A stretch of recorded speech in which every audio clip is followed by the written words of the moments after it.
Hey guys, tonight we begin behind the palace gates, past whispers, past fantasy, into the polished corridors where empire and ambition collided in silk and scent. We're stepping into the world of an Ottoman harem concubine, not the myth, not the romance, but the subtle, brutal ballet of survival behind one of history's most powerful thrones. Light your candles, take a breath, and let the story begin.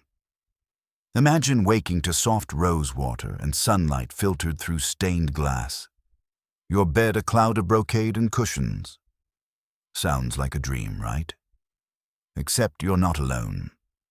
Not by a long shot.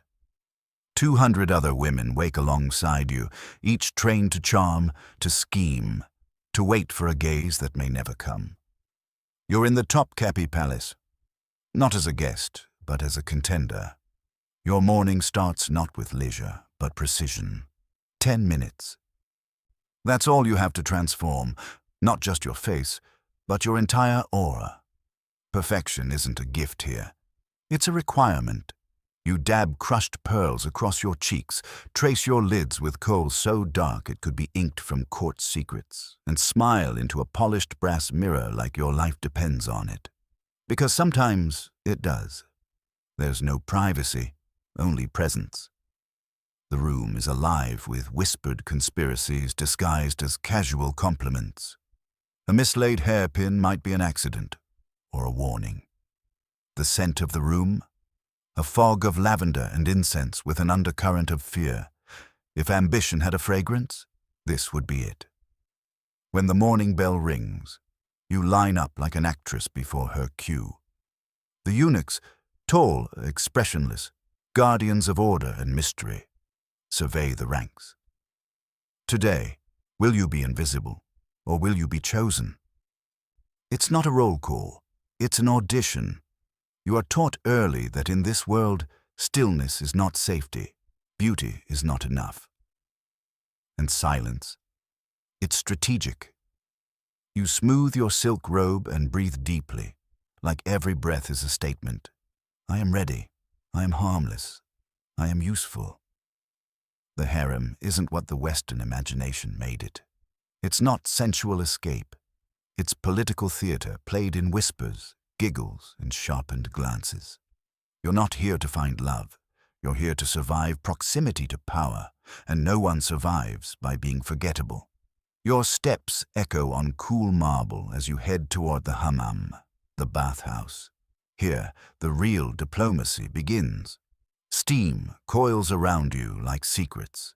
The elder women, serene and sharp as swords, watch everything. Their towels are embroidered, their eyes sharper than any blade. Their laughter, calculated. Their compliments, loaded. Bathing isn't about cleanliness here. It's ritual, it's theater, it's surveillance. As you are scrubbed, hard, thoroughly, impersonally, you learn to keep your gaze soft and your ears open. You catch fragments. Who was summoned last night? Who wasn't? Whose perfume lingered too long in the Sultan's chamber? Gossip is the true currency, and everyone is spending. You dry off, glowing and more aware than ever of your place in this intricate, velvet-wrapped hierarchy. You are new. You are watched. And every move matters. By mid-morning, you're in the grand hall, arranged like artwork among a sea of silk and strategy. Your robe clings a little tighter than before. A gift from someone or a test. A rose appears on your pillow, an invitation or a trap. There is no such thing as coincidence here. You speak rarely, smile when necessary, and never ask questions. Not yet. You're still learning the unspoken language of glances, footsteps, tray placements, and who receives extra fruit at breakfast. Here, a plum can mean favor. A fig can mean danger, and silence can be lethal. You don't yet know what your place will be. Will you be summoned? Will you be ignored? Or will you rise? All you know is that from the moment you woke, your every breath has been part of a performance centuries in the making.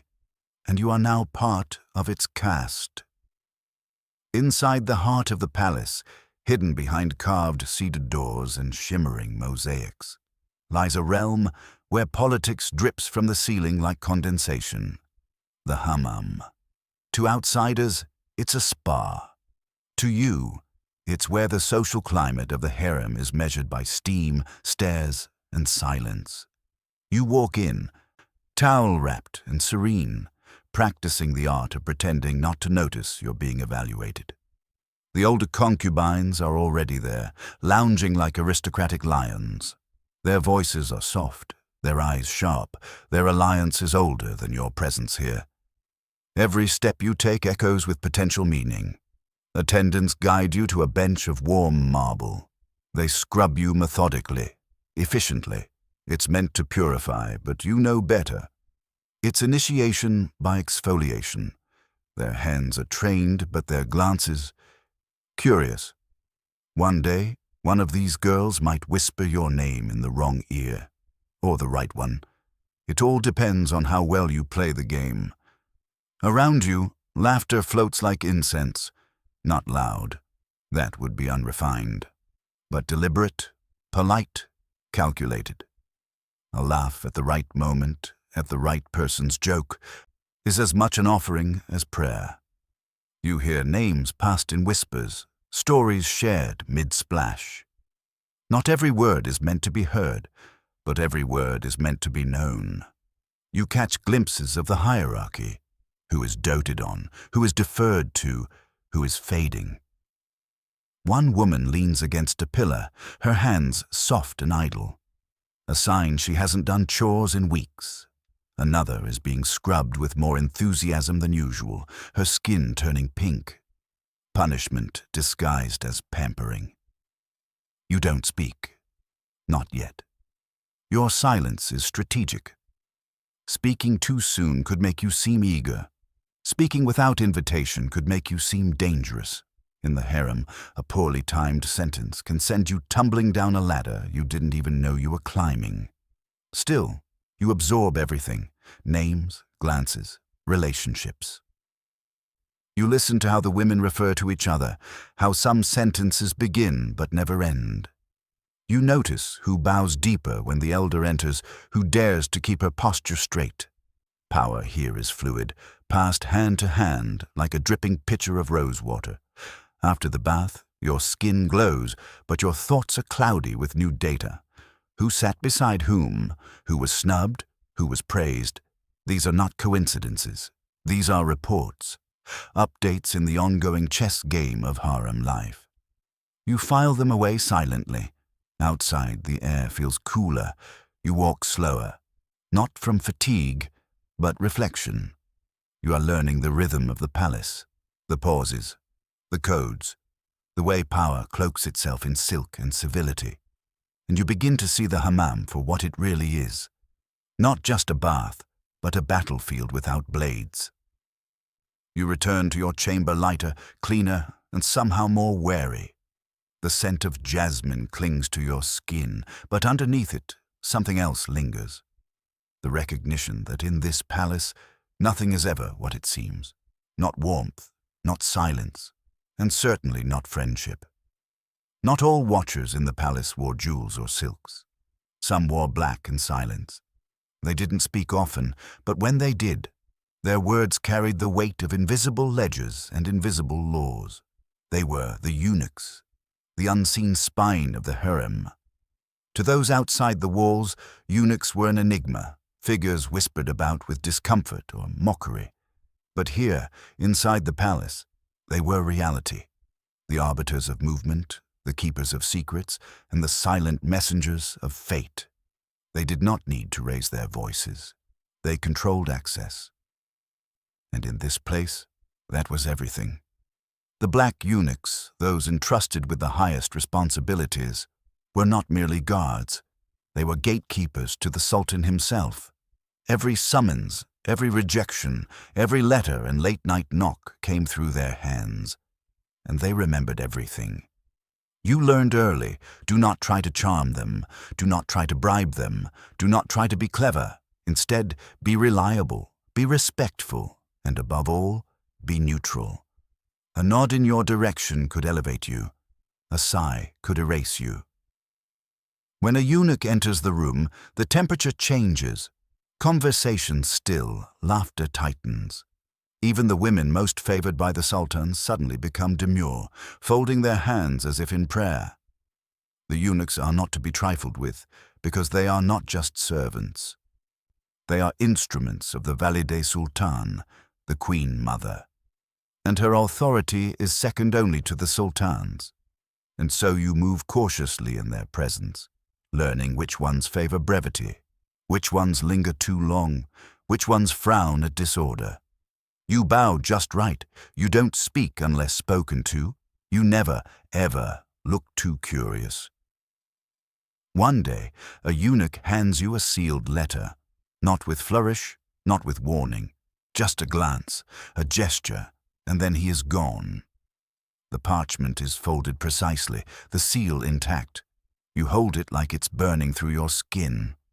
Inside, the letter says little, but it means everything. You have been summoned. No date, no time, just a promise or a threat. You hide it quickly, not under your pillow, too obvious. Instead, inside the lining of your robe, stitched into a fold where only you know to look. Later, you try to act normal. You smile, just enough. You fold towels, you recite poetry, but the others sense it. They always do. The unspoken code of the harem is hypersensitive to change. One woman eyes your hands a little too long. Another suddenly remembers your name, a detail she had ignored for weeks. Whispers trail behind you. You keep your posture perfect and your emotions unreadable. That evening, the eunuchs walk the halls again, footsteps soft on tile, hands behind backs. They pause at each door just long enough to make the heart race. At your chamber, they pass by. Relief? Disappointment? Both? Neither. Welcome to the emotional hall of mirrors that is the harem. And still, the letter remains. A sentence unfinished. A future unopened. You do not ask questions, not out loud. But your mind is already writing a dozen scenarios. Some glorious, some grim. What if you are chosen? What if you are not? And worse, what if you are noticed, but only as a pawn in someone else's plan? These questions keep you up at night. The lamps flicker, the fountains murmur, and you lie in your bed trying to steady your breath, knowing that power moves like water here. Slowly, quietly, but always downhill. In the harem, survival isn't about beauty. It isn't even about charm. It's about proximity. To whispers, to secrets, to opportunity. And no one holds those threads more tightly than the eunuchs. To befriend one is to walk a tightrope in the wind. To offend one is to vanish. And so you learn to walk carefully, to speak gently, and to wait, not passively, but purposefully. Because here, patience isn't weakness, it's camouflage, and the ones who wait best rise longest. It begins with a garment, not a crown, not a kiss, just silk, rose-colored, embroidered with gold vines so fine they look spun from breath. You find it folded at the foot of your bed one morning, not your usual gray-blue cotton, not the uniform of the unnoticed. You touch it as if it might vanish. The threads feel heavy, heavier than fabric should. A servant girl, eyes lowered, whispers the source. "From the Valide Sultan's steward," she says, like she's telling you a secret already too loud. Your stomach twists. Gifts don't arrive here, they descend. You put it on, it fits, perfectly. That alone makes you nervous. As you step into the hallway, heads don't turn, but conversations pause. Eyebrows lift. Someone's spoon lingers too long in her bowl. All of it subtle, but unmistakable. You've become a punctuation mark in the smooth sentence of their morning, a comma, or maybe a question. At the morning recitation, you're seated closer to the center, not beside the favored. No, that would be too much. but closer, enough to be noticed, enough to be measured. And then the rose. A eunuch delivers it in the afternoon, a single pink rose laid silently on your pillow, no note, no context, no instruction. You pick it up as if it might explode. In palace language, a rose is many things. An invitation, a warning, a distraction. It might mean the Sultan has noticed you, or someone wants it to seem that way. Or it's a trap, a rumor in the shape of a flower. You do the only safe thing. You press the rose between the pages of your Quran and tell no one, not even your shadow, especially not your shadow. She's been looking at you differently ever since the robe.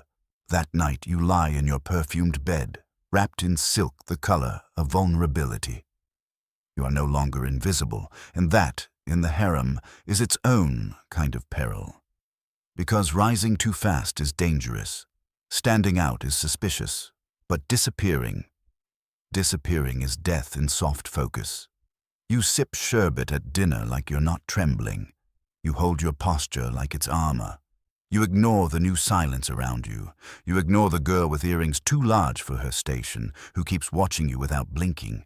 And when the eunuch enters the dining hall, tall, silent, terrifying, you pretend you don't care where he walks. Whether he carries an invitation, whether he's coming for you, he isn't. You nod anyway, a polite gesture of perfect disinterest. That is your shield. After dinner, you walk slowly back to your chamber. Not too fast, never eager. You pass women you used to be invisible to. Now they smile, tight, beautiful, calculated. One drops a handkerchief. Another offers you a pomegranate seed with an air of generosity so sharp you nearly cut your fingers on it. Even your enemies are courteous now. The robe did that, or the rose, or the rumor of both. Back in your chamber, your roommate stares at you like you've grown a second head. She doesn't ask about the rose. She doesn't have to. In this place, silence has better aim than a sword. You sleep with the flower still hidden in your book, its petals folding quietly as the night stretches on. Every sound outside your door feels louder. Every step echoes like fate deciding where to land. A knock never comes, but the question remains. Who gave you the robe? Who sent the rose? And most terrifying of all, why? You're no longer an answer. You are a mystery now, and mysteries are dangerous, because sooner or later, someone will want to solve you. Dinner in the harem is not a meal. It is a ceremony in disguise, a battlefield in velvet. Every seat is a signal. Every silence is a weapon. You enter the dining chamber beneath vaulted ceilings and chandeliers that glitter like watching eyes. The air is thick with rose water and roasted spices.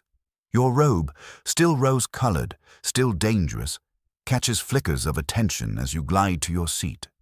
Not at the center, not at the wall, somewhere between, exactly where danger begins. The room is arranged not for comfort, but choreography.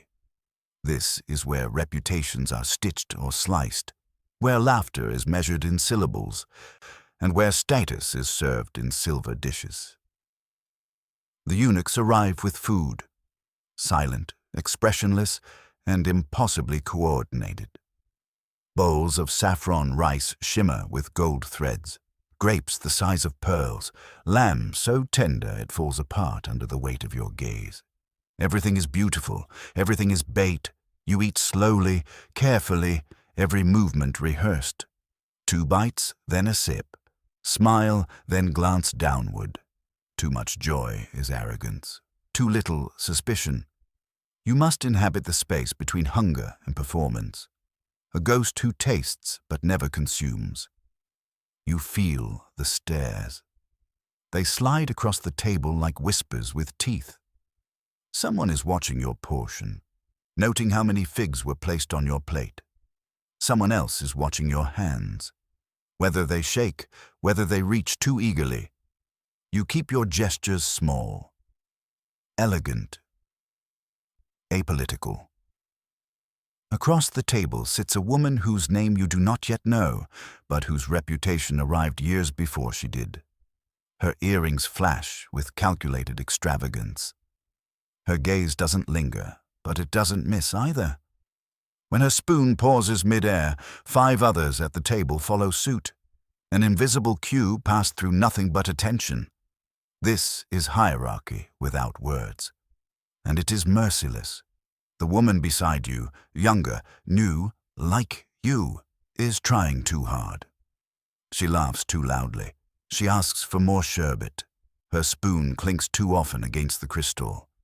You feel the shift in the room before she does. She's marked now. Maybe not for exile, but for correction. You lower your gaze, not in pity, in self-preservation, because the only thing more dangerous than being noticed in the harem is being noticed too much. And then, the moment. The eunuch enters again, this time with a letter. The room freezes. He walks slowly, methodically, letting tension trail behind him like incense. You do not breathe. You do not blink. He stops. Not at you. At the woman with the earrings. Of course. She opens the parchment with a grace honed by habit, not surprise. She nods. Just once. Then folds it again and tucks it into her sleeve like she's shelving a memory. You smile politely. Pretend not to notice. Inside, something twists. Relief? Disappointment? You're not sure anymore. Dinner ends not with dessert, but with theater's final bow. Everyone rises. Everyone smiles. Everyone walks as if nothing has changed, but everything has. You leave the hall still hungry. Not for food, but for clarity. What does the rose mean now? Was it a test? A trap? Or simply forgotten in the palace's endless churn of politics and perfume? Back in your chamber, the rose remains where you left it. Pressed in your prayer book, flattened into symbolism. You go to bed dressed in diplomacy and the memory of saffron. The palace sleeps, but you do not. Because in the harem, the day never truly ends. It just puts on different clothes. The palace at night is not quiet. It breathes. The walls whisper. The fountains hum. The lamps flicker as if unsure whether to burn or sleep. Outside your chamber, footsteps pass like passing thoughts. Some heavy with intention, others feather-light with dread. You lie still in your bed, your robe folded neatly nearby, your hands folded even tighter. Every woman in the harem is pretending to sleep. One breathes too loudly. Another rolls over again and again, her rustling veil a metronome of anxiety. Because this is the hour of the knock. No trumpet sounds, no announcement is made, just the soft, deliberate knock of a eunuch's hand against carved cedar. When it comes without warning. 3 knocks, not yours. A door opens somewhere else. A name is spoken, just above a whisper. Not yours. You exhale, barely. Not relief. Not quite disappointment. Just a shift. Like when a bird you've been watching flies away before you could tell if it carried a message. Tonight was not your night, but now you are in it. The cycle, the waiting, the watching. You've entered the realm of possible selection, which is worse than anonymity and better than being forgotten, but only slightly. Your body stays in bed, but your mind doesn't. It runs, wild and restless. You rehearse answers to questions that haven't been asked. You imagine the Sultan's voice, though you've never heard it. You picture yourself being led through candlelit halls by a eunuch with no name, past curtains that whisper as they sway. And you wonder what you'd say if asked. Your name. The new one, of course.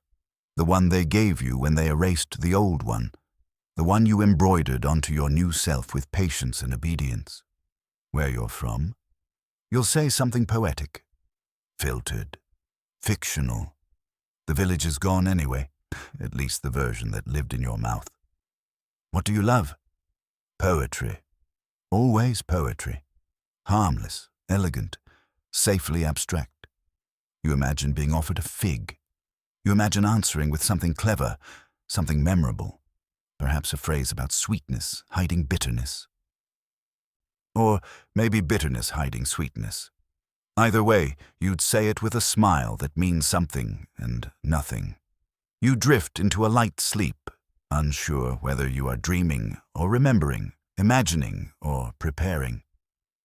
Dawn breaks quietly over the domes of Topkapi, and you are still here, still waiting, but not forgotten. And in this world of scented ink and political silence, being remembered, even faintly, is how everything begins.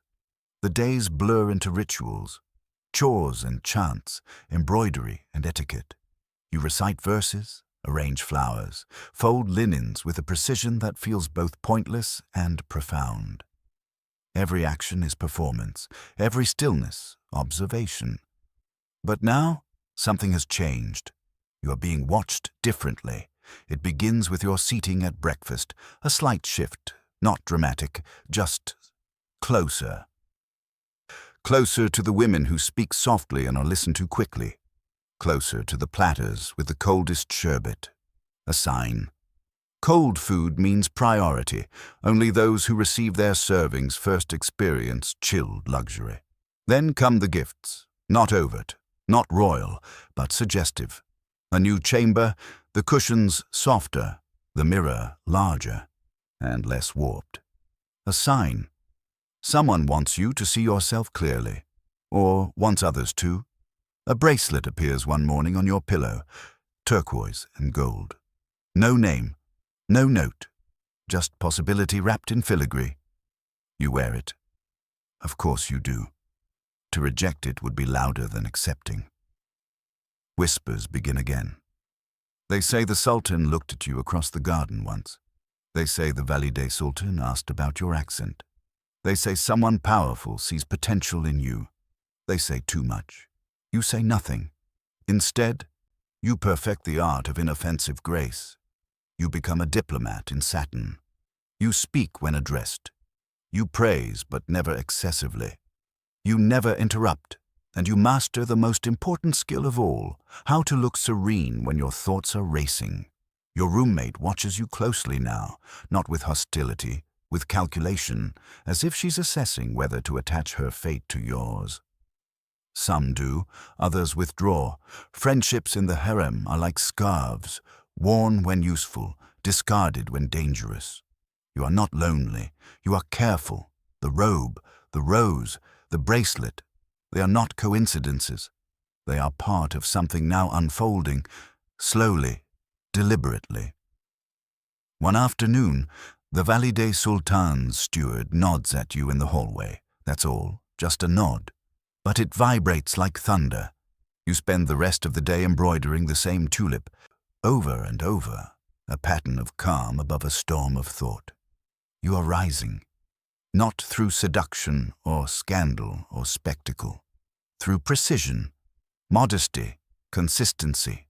You are the quiet ascent, the kind that no one stops until it's too late, and that is the most dangerous ascent of all. To meet the Valide Sultan is to step into the core of the storm, not its chaos, but its stillness, the eye. She is the mother of the empire's most powerful man, but she needs no introduction. Her name is not shouted, it is felt, in how corridors clear before her, in how eunuchs shift their posture, in how the very air changes when she enters a room. The summons comes quietly, wrapped in silk and sealed with the imperial emblem. You are to assist with a charitable sewing project, a domestic duty, a harmless errand, a test. You arrive on time. Not early, too eager, not late, unthinkable. The room is filled with cushions and calm, with older women seated in a semicircle around an embroidery frame as if encircling a throne.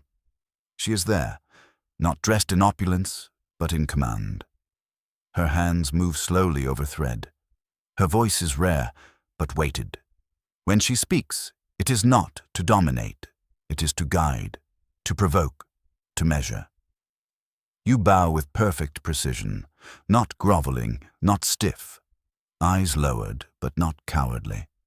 This is a dance of respect, not surrender. You take your place. You thread a needle. You smile softly when someone near you compliments your stitching. You answer questions with elegance. Nothing too rehearsed, nothing too raw. "What is your favorite surah?" she asks, not looking at you. You answer, truthfully, carefully. You include a line that hints at humility and duty. "Where did you learn to embroider like that?" someone else asks. "My mother taught me," you say, folding the memory into your voice like lace. "She said it was how women stitched memory into the world." They nod. You pass. For now. Later, you are dismissed with a glance. Not a word. But that glance lingers just long enough to suggest she has placed you somewhere. On a map only she sees. Back in your chamber, your roommate looks at you like she's trying to decide whether to worship you or sabotage you. "She looked at you," she whispers. You nod. She doesn't ask for details. Smart. Not all attention is reward. That night, another summons. Private tea. Not from the valide. From someone more immediate. A consort of the Sultan. One with power stitched into every hem of her gown. She is beautiful, ageless, terrifying. Her name is whispered through the harem like a lullaby sung with a knife in it. You go, of course. Refusing would be madness. The tea room is small, intimate, and steeped in performance. The walls smell of cardamom and politics. She pours the tea herself, a gesture that could mean welcome or warning. You accept the cup with a bow that says, "I'm grateful, I'm not a threat." She smiles. Not kindly, but beautifully. "You've been noticed," she says. Not a compliment, a statement of reality. What follows is not a conversation, it is a duel in compliments. You speak in poetry, she replies in implication. Every word has two meanings. Every pause is an opportunity to retreat or advance. You leave the tea room more exhausted than if you danced for hours, and more certain than ever. You are now someone. And someone is always in danger. The harem plays by rules no one writes down. There are no declarations, no open wars, only movements, glances, changes in seating, a tray of fruit that arrives colder than usual, a compliment that forgets to include your name. You are now in that game. It begins subtly. You're invited to sit in on a poetry discussion, not participate, just sit. A gathering of senior concubines, each more polished than the last, their voices smooth as sherbet, their words dipped in metaphor and laced with scrutiny. You sip, you nod, you smile. And then one of them turns to you, a question, harmless on the surface. "What did you think of that verse?" You know it isn't about poetry, it's about timing. You pause, just long enough to seem thoughtful. Then you respond with something elegant, interpretive, deliberately vague. A reflection on beauty, loss, and how even sweetness must be earned. They nod. You pass. Later, another question, this time about the Valide Sultan's latest charity work. Your answer is neutral, respectful, just admiring enough to avoid suspicion. You use words like visionary, noble, and humbling. Not because you believe them, but because in this room, belief is optional. Survival is not. From that day on, your name travels faster. Not loudly, not directly, but you hear it. At the fountain, during music lessons, in the way servants glance at your door and pretend they didn't. One morning, a gift appears, a velvet box, no note, no messenger.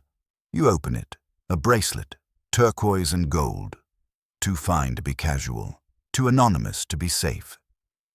You wear it, because what else can you do? By noon, the whispers begin. She received a gift. From whom? She didn't say. Of course you didn't. In the harem, the unspoken is louder than the declared. At lunch, a low-ranking servant drops your tray and mutters beneath her breath, "Be careful, who puts things in your hand when they can't say it to your face?" You thank her, because in this place, warnings never arrive plainly. You sleep that night with the bracelet tucked under your pillow, close enough to protect, far enough to discard if needed. And you wonder, was it a threat, a mark of favor, a leash, or an experiment to see how you'd react? The next day, nothing happens. But that's the point. In the court of shadows, movement isn't progress, it's exposure. And exposure is a currency you haven't yet learned how to spend. So you wait, you perform. And you whisper back to yourself the only truth that matters now. Power in this place doesn't shout, it smiles. It happens just before dawn, when the air is cool and the harem is hushed, each chamber wrapped in sleep or pretending to be. A letter arrives, not whispered by a eunuch, not passed by a servant girl.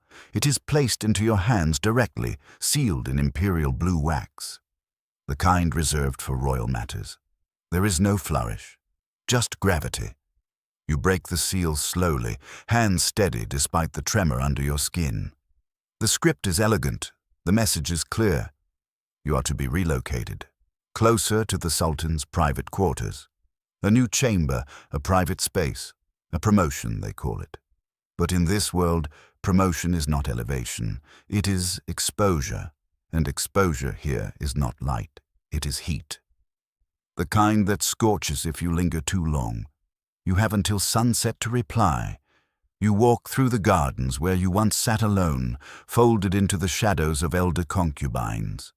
Now, the same tulips that once bloomed above you seem smaller. The fountains don't soothe. They murmur questions. You think of the women who rose too fast, who glowed briefly like oil lamps before being snuffed out by rumors or rivals or silence. You think of your name, the new one, being whispered more often now, as if rehearsed by mouth preparing to speak it in court. You think of your old name, the one you brought here sewn into the hem of your memory. You walk the stone paths, not for answers, but for calm. But calm is no longer part of your life. That night, as the sky turns the color of promise and risk, you dress carefully, not extravagantly, not meekly, a color that neither flatters nor provokes, a scarf that suggests respect, not strategy. Perfume, faint but unmistakable. You step out from your chamber, each footfall a sentence, each breath a declaration. You walk through curtains you once dared not touch. You pass into the corridor that divides the world into before and after. You do not look back. You do not ask what this means. Because in this place, meaning is always deferred. And yet, one thing is certain. You will not be the same after this. Perhaps you will rise, perhaps you will vanish, perhaps you will be mentioned in the next generation of whispers. But tonight, you step forward, not because you are ready, but because you were chosen. And here, readiness has never been the point. The door opens, not with ceremony, but with silence. A eunuch stands there, still as a statue, a face unreadable. He doesn't speak your name. He doesn't need to. The summons has already been delivered in every step that led to this moment. You rise, your breath caught in your throat like a prayer. Your robe is clean, your veil is fixed, your oil-slicked hair catches the candlelight just enough. You have practiced this moment in 100 sleepless dreams. Now you walk it. The halls are darker than you imagined, lit only by lanterns flickering with scented oil, casting long, gold-tipped shadows across marble floors. The scent of sandalwood hangs in the air like tension. You follow the eunuch. He doesn't look back. You pass rooms you've never entered, walls you've never touched. The silence is so thick it sounds like expectation. Every mosaic tile, every silver inlay, every tassel on every curtain feels sharper, watching, recording, remembering. You reach the chamber. Polished brass reflects your image. Soft, poised, petrified. Another attendant adjusts your veil one final time. He places a drop of oil behind your ears. A jasmine whisper, then the last look. Smile, but not too much.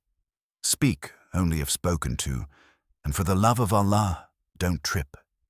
You enter, and there he is, the Sultan. Not a caricature, not a shadow on a throne. A man. He sits in a robe that costs more than the village you were born in. His expression is unreadable, carved from the same silence that fills the palace. His eyes are alert, curious, but distant. The kind of eyes that see everything and reveal nothing. He asks your name. The new one. You say it with confidence and grace, as if you've always been this person. He asks where you're from. You lie, not maliciously, but beautifully. You tell a story that hints at poetry and pain, just enough distance to make you seem interesting, not dangerous. Then he offers you a fig, a test, an invitation, a metaphor. You accept it gently. You peel it with grace. Hands steady. You speak. A sweet skin sometimes hides bitterness, you say. But sometimes the bitterness teaches us to savor sweetness more. He nods. Or maybe he doesn't. The night passes like a page being written. You speak of music, of verse, of lessons learned in silence. He listens. Occasionally, he asks. Occasionally, he says nothing. At times, you feel like a guest. Other times, a mirror. At no point do you feel safe. There is no script, only rhythm. When you are dismissed, it is with a quiet nod, the kind that ends stories or begins them. You are led back alone, through the same lantern-lit corridors, but something is different now. Not in your clothes, not in your expression, in the way the air tastes. You've been seen, and now you're no longer anonymous. Now you are part of the record. Now you are in the next chapter. You return before sunrise, walking softer than usual. Not from fear, but from instinct, as though the wrong step might break the fragile spell wrapped around your shoulders. The halls are empty, yet somehow full of listening. No one speaks. No one needs to. Everyone will know. By breakfast, they already do. No one looks at you directly. That would be vulgar. But you feel it. The shift. A ripple beneath the silk.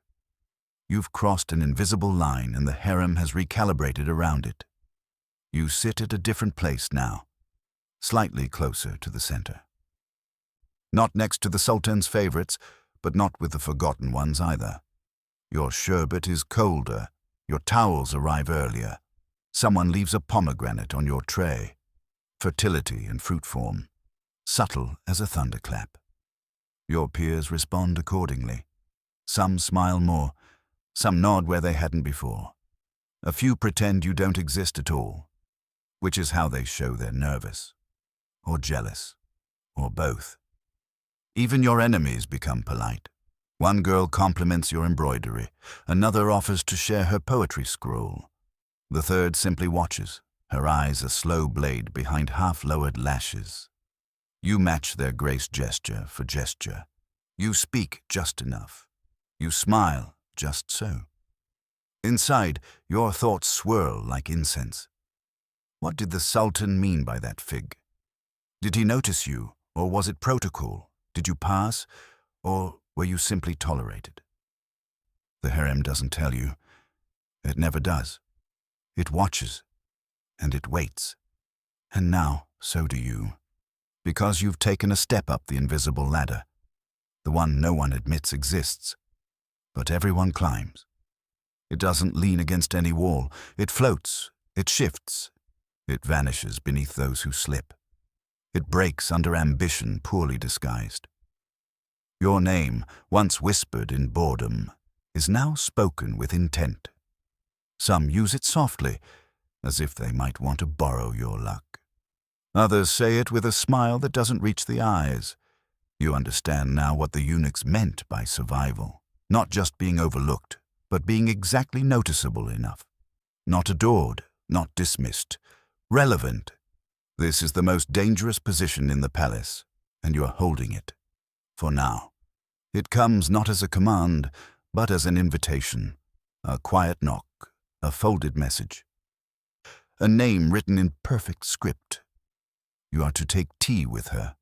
Not the Valide Sultan. Someone more immediate, more volatile. A favored consort. She is legend inside the harem.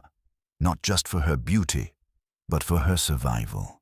A woman whose name has outlasted rivals, whose robe hems whisper rumors, and whose silence can rearrange the seating chart of your future. You accept, of course you do. Declining would be suicide wrapped in politeness. You dress carefully. Not like a guest, and certainly not like a rival. Something elegant, yes, but modest. Clever, but not clever enough to look like you're trying. The tea room is small and fragrant and steeped in danger. She sits already waiting. Her robe glows with gold embroidery, so delicate it could cut your fingers. Her posture says, I choose who survives. Her smile says, and I might choose you, or not. You bow. You take the seat she gestures to. She pours the tea herself, either a kindness or a message. You sip, then wait, then she begins. Not with accusations, not with kindness, with observations. You've become popular, she says, her voice light as lace. You do not reply immediately. You smile, acknowledgement without agreement. She watches you as if measuring how much room you take up in the future. You've met the Sultan, she continues. Not a question. You nod. How did you find him? There is no safe answer. So you choose the elegant one. Quiet, like a storm you don't hear until it's too close. She laughs. But it isn't joy. It's assessment. What follows is a conversation only by structure. In truth, it's a duel wrapped in civility. You speak of music and poetry and politics, veiled, indirect, cautious. She speaks of history, not the empire's, hers, how quickly others forget who fed them, how fast affection turns into ambition, how easy it is to vanish. Then she smiles. It's the kind of smile that doesn't change her eyes, the kind that has erased women from memory with nothing but patience and a gentle nod. When she dismisses you, it is with praise. You're clever, but not too clever. I like that. You bow, lower than before. You leave the room walking slower than you arrived. Not out of deference, but because now you are carrying something heavy. Attention. And not all attention is light. That night, back in your chamber, you find a ribbon folded on your pillow. It matches the embroidery on her robe. You do not speak of it. You do not show it. But you do not sleep, because the game has changed again. And now, someone powerful knows your name. Not as a whisper, as a possibility. And in the harem, that is both the door and the dagger. By now you've learned the most important truth in the harem. Words are dangerous. Silence is powerful. You begin to say less. Not because you lack thoughts, but because you understand now. Silence is where control begins. It's where others pour their assumptions, their fears, their flattery. And the less you give them, the more they offer. You're invited to attend more lessons now. Not the basic ones about posture and poetry, but the real curriculum of the palace. Listening without reacting, observing without blinking, speaking without committing. In the music chamber, senior concubines gather under the pretense of discussing verse and philosophy. You're told to sit, not speak. Just sip sherbet and exist like a vase someone hasn't decided to admire yet. You do exactly that. One of them, older than the rest and decorated like a memory of power, turns to you. What do you think of this verse? A trap, a test, or something worse? An opportunity? You wait, then speak. Your answer is soft, reflective, beautiful, completely non-committal. You say something that sounds profound but means nothing, a phrase about water shaping stone or silence revealing truth. They nod. You pass. Again. Another question follows about the Valide Sultan's recent charitable work. This one is trickier. You answer with admiration, carefully.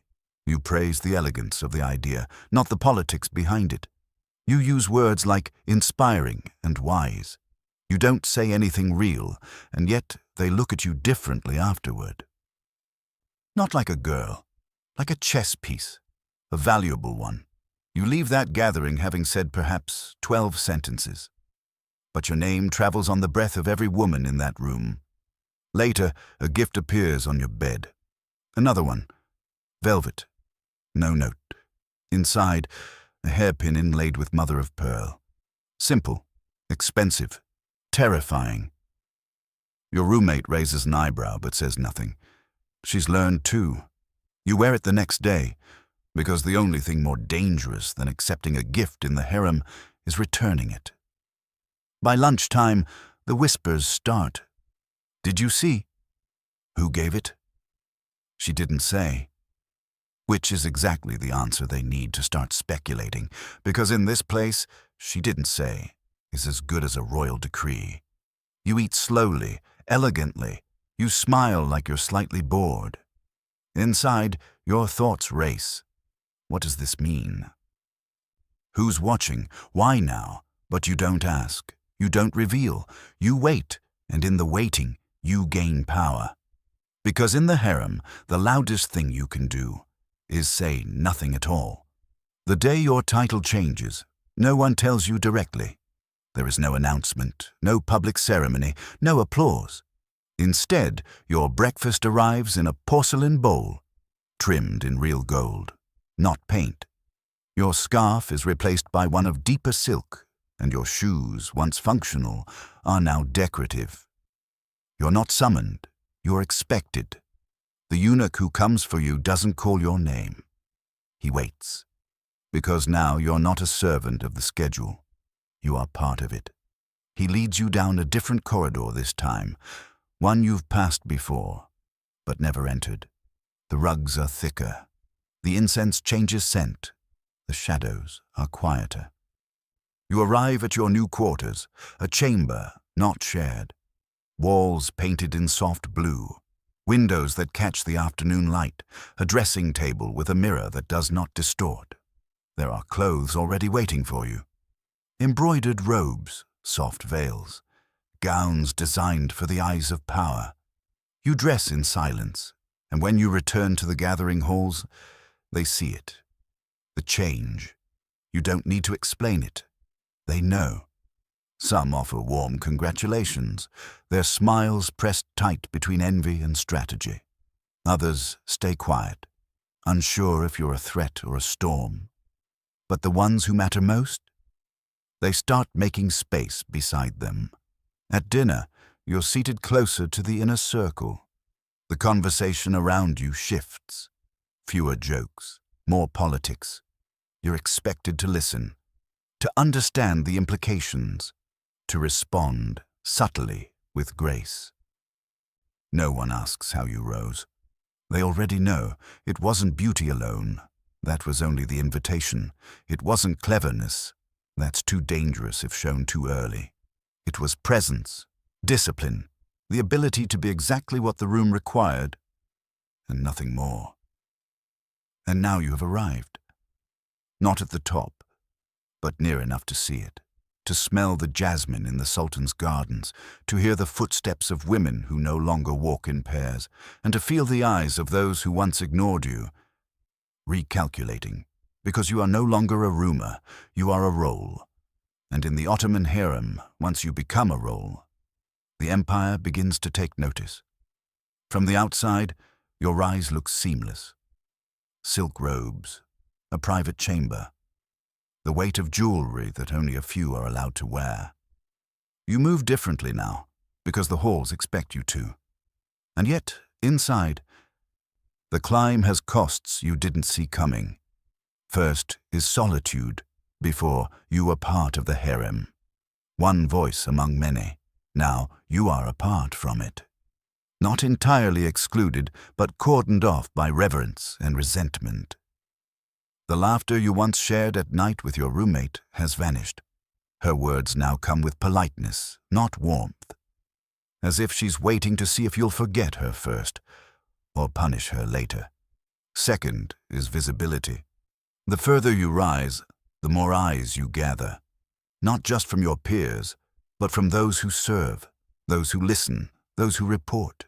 Your every move is a sentence in a book someone else is writing. A yawn is fatigue or disdain. A lowered gaze is humility or fear. A quiet day is obedience or conspiracy. No one asks what you feel anymore. They decide it. And finally, doubt. Not in yourself. In everything else. You begin to wonder if the compliments are currency, if the praise is strategy, if the Sultan remembers you, or simply selected you as part of a rotation. The mirror does not help. It shows you beauty, yes, but beauty shaped by caution. Eyes that smile too often, shoulders that never fully relax, a face that no longer belongs entirely to you. You have become an icon, and icons must remain intact, even if the woman behind them is cracking. But still, you persist, because you know this is not the end of the path. You have touched power.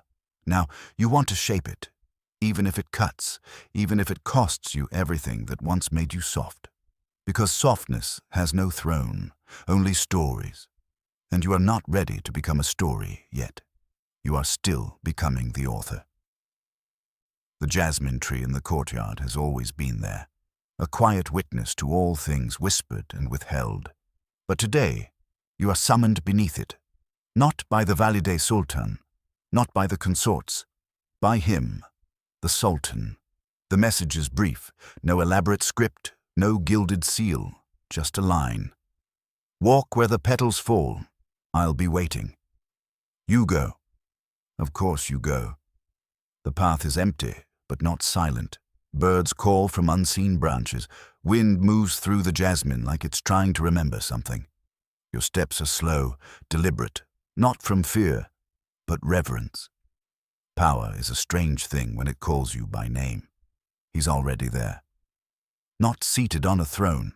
Not surrounded by guards. Alone. A man, not a title. He smiles, you bow, but he waves the gesture away. You don't need that today, he says. You do not know what to do with your hands or your breath. He speaks of the palace gardens, how they've changed since his youth. He points to a dove perched on a branch above and wonders aloud whether even birds carry memory. You answer carefully.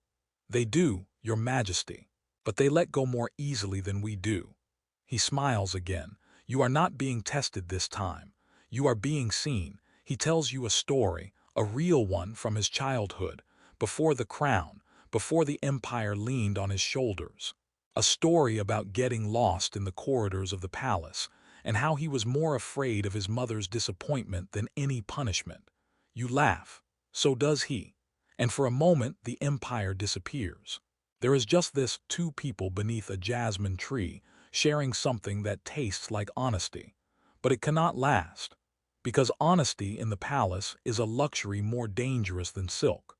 As you walk back to your chambers, escorted now by silence and a slightly changed air, you understand something you hadn't before. This is not about beauty, or cleverness, or obedience.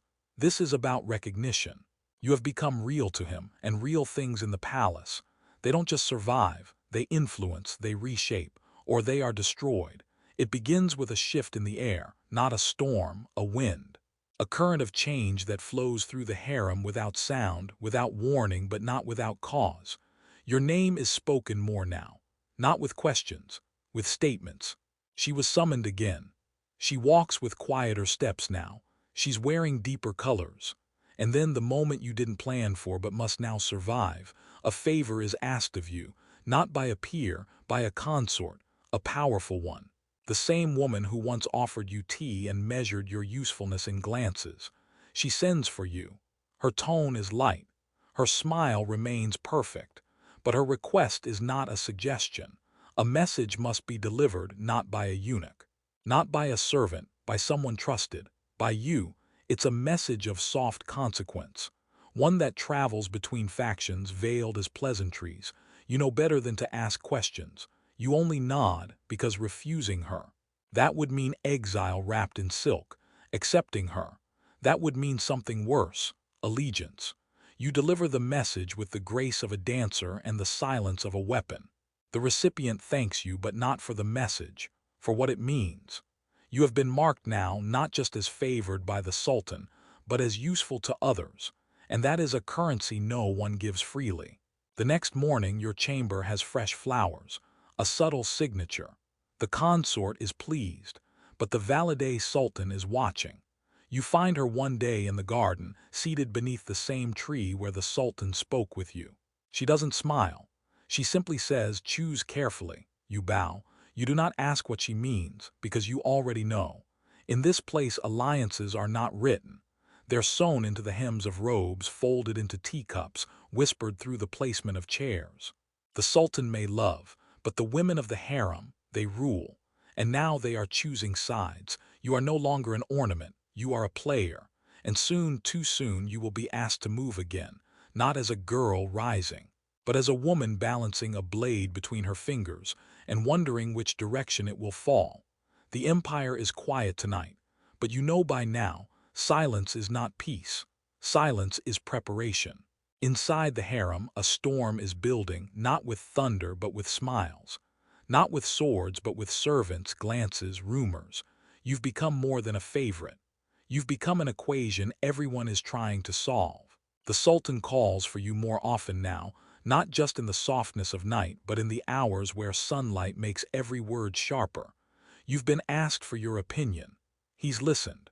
That more than any jewel is dangerous. Now the others move. The jealous, the old guard, the ones whose influence once draped the palace like velvet. They do not strike openly, no, that would be uncivilized. They slip poison into conversations. They remind the Valide Sultan that favorites come and go, but mothers reign forever.